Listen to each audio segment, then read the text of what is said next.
नमस्ते साथियों, आइए आज हम जानते हैं जिद्दू कृष्णमूर्ति जी के ऑब्जर्वर इज द ऑब्जर्व्ड के बारे में। ऑब्जर्वर इज द ऑब्जर्व्ड का हिंदी में अर्थ होता है दृश्य ही दृष्टा है। आइए इस वीडियो में हम जानते हैं कि किस प्रकार से दृश्य ही दृष्टा है और किस प्रकार से यह हमारे प्रतिदिन के जीवन में हमारे जीवन को सहज बनाता है, और यदि कोई व्यक्ति इस सिद्धांत को नहीं जानता है तो किस प्रकार से उसके जीवन में अनेक प्रकार की उलझनें पैदा होती हैं। ऑब्जर्वर इज द ऑब्जर्व्ड सिद्धांत को जानने के लिए हमें सबसे पहले यह जानना चाहिए कि यहाँ ऑब्जर्वर किसे कहा गया है, दृष्टा किसे कहा गया है। दृष्टा का अर्थ होता है देखने वाला और दृश्य का अर्थ हुआ जो देखा गया। तो इस सिद्धांत को समझने के लिए आइए हम एक उदाहरण लेते हैं। मान लीजिए मैंने एक नीम के पेड़ को देखा। अब उस पेड़ को जब मैं देखता हूं तो उस पेड़ से संबंधित जितनी भी इंफॉर्मेशन मैंने बचपन से आज तक सीखी है या जानी है, वो सारी इंफॉर्मेशन से मेरे मस्तिष्क ने नीम के पेड़ की एक छवि बना ली है, एक इमेज बना ली है। जैसे ही मैं नीम के पेड़ को देखता हूं तो मेरा मस्तिष्क, जिसमें कि नीम के पेड़ की एक छवि है, वह उस छवि को उस नीम के पेड़ पर आरोपित कर देता है और मेरा मस्तिष्क उस छवि के द्वारा ही उस पेड़ को देखता है। लेकिन यह उस पेड़ का वास्तविक अवलोकन या वास्तविक दर्शन नहीं हुआ।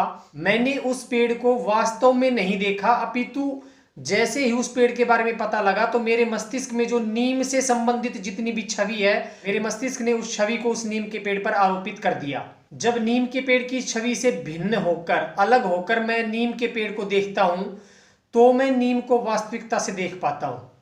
इसी प्रकार से हम दिन प्रतिदिन के जीवन में क्या करते हैं कि जो हमारे नोन होते हैं, जो हमारे जानकार होते हैं, जो हमारे परिवार के लोग होते हैं, जो हमारे रिश्तेदार होते हैं, हमारा मस्तिष्क उनकी एक छवि बना लेता है और जब भी वह व्यक्ति सामने आता है तो हमारा मस्तिष्क उस छवि को उस व्यक्ति पर आरोपित कर देता है और उस व्यक्ति को वर्तमान में देखने की बजाय उस छवि के द्वारा उस व्यक्ति को हम देखते हैं।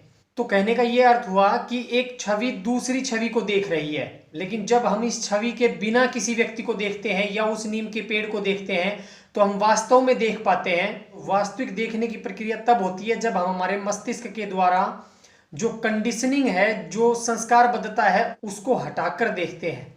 यदि संस्कारबद्धता के द्वारा या कंडीशनिंग के द्वारा हम किसी वस्तु को देखते हैं तो वास्तव में वो देखने की प्रक्रिया है ही नहीं, उसमें तो हमारे मस्तिष्क की एक छवि बाहर की उस छवि को देख रही है। तो इस प्रकार से हम जीवन भर पूर्वाग्रह से ग्रस्त होकर जीवन बिता देते हैं और वास्तविकता को कभी नहीं देख पाते। तो हमें हमारी संस्कारबद्धता, हमारे पूर्वाग्रह से भिन्न होकर देखने की क्षमता विकसित करनी चाहिए। जब हम हमारी संस्कारबद्धता से ऊपर उठकर, जब छवियों से ऊपर उठकर जागरूक होकर किसी वस्तु को या व्यक्ति को देखते हैं तो ही हम वास्तविक अवलोकन कर पाते हैं। यदि यह वीडियो आपको अच्छी लगी, आपके लिए उपयोगी है तो वीडियो को लाइक करें, शेयर करें, व्यक्ति निर्माण के इस चैनल को सब्सक्राइब करें। धन्यवाद साथियों, नमस्ते।